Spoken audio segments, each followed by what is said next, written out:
Promise you कि मैं आपको नेक्स्ट वीडियो में वर्ब के काइंड्स के बारे में समझाऊंगी। ठीक है, तो मैंने पिछली वीडियो में आपको बताया था कि वर्ब क्या होता है। ठीक है, वर्ब क्या होता है, एक एक्शन वर्ड्स को हम जो है वर्ब कह देते हैं।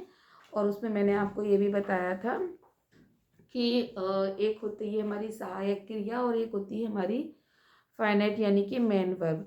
तो अगर कभी कभी जो होता है एक सेंटेंस में दो वर्ब भी आ जाते हैं, तो वो मैंने आपको अपनी पिछली वीडियो में बताया था।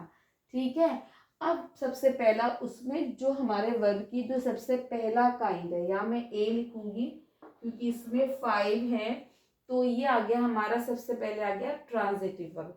ट्रांजिटिव वर्ब को हिंदी में आक्रमक क्रिया कहते हैं। ठीक है, आक्रमक क्रिया कौन सी होती है, वो जो होती है उसके अंदर खुद के अंदर इतनी कैपेबिलिटी होती है कि उसको किसी और की जरूरत नहीं होती है।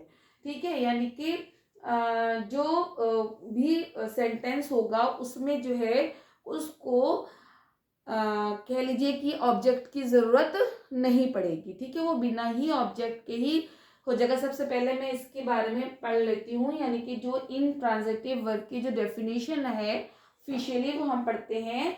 Verbs that do not require an object to complete their meaning are called intransitive verb.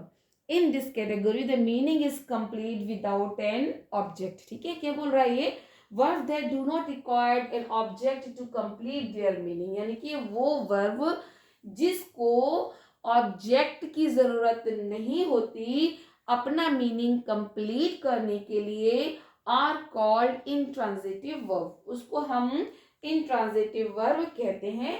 In this category, the meaning is complete without an object. तो इस कैटेगरी में क्या होता है कि वर्ड जो होता है, जो सेंटेंस जो होता है वो बिना किसी ऑब्जेक्ट के भी अपना मीनिंग कंप्लीट कर लेता है। फॉर एग्जाम्पल्स मैंने यहाँ पर लिखा हुआ है, जैसे the sun shines in the east. ठीक है, इसमें है कि अगर देखिए एक इसमें ऑब्जेक्ट दिया हुआ है इन द ईस्ट, जो है हम इसका जो है ऑब्जेक्ट है, लेकिन बाय द वे अगर हम इन द ईस्ट ना भी लगाएं तो जो द सन, सन मतलब हमारा क्या हो गया सब्जेक्ट, सब्जेक्ट की बारे में कौन बोल रहा है, शाइन्स, शाइन्स मतलब हो गया चमकना। तो सूरज जो है वो चमकता है, ठीक है, या निकलता है, जो भी है, तो वो यहाँ पर हमारा मीनिंग अपना कंप्लीट कर लेता है। ठीक है, ये आगे की बात हमने और बोल दी कि वो कहाँ निकलता है, इन द ईस्ट।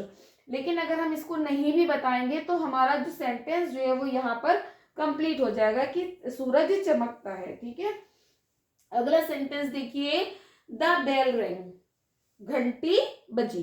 ठीक है, तो यहाँ पर इसका कोई भी ऑब्जेक्ट नहीं है। ठीक है, यहाँ पर एक भी ऑब्जेक्ट का इस्तेमाल यहाँ पर नहीं किया गया है।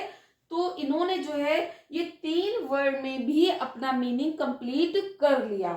ठीक है, अब अगला आता है हमारा समवन लाफ्ड अलाउड।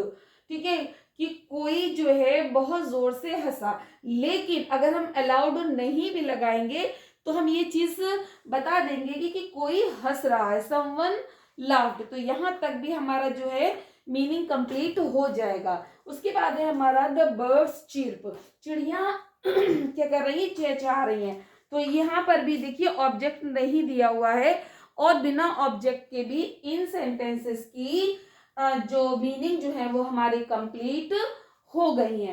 तो ये है हमारा इंट्रांजिटिव वर्ब। ठीक है, यानी कि इंट्रांजिटिव वर्ब को अपना मीनिंग कंप्लीट करने के लिए ऑब्जेक्ट की जरूरत नहीं होती, ये खुद में इतना कैपेबल होता है कि ये अपने दम पर ही अपने सेंटेंस का मीनिंग निकाल सकता है। तो ये होता है हमारा ट्रांजिटिव वर्ब। इसके बाद आता है हमारा, सॉरी, ये होता है हमारा इंट्रांजिटिव वर्ब। इसके बाद हमारा आता है ट्रांजिटिव वर्ब।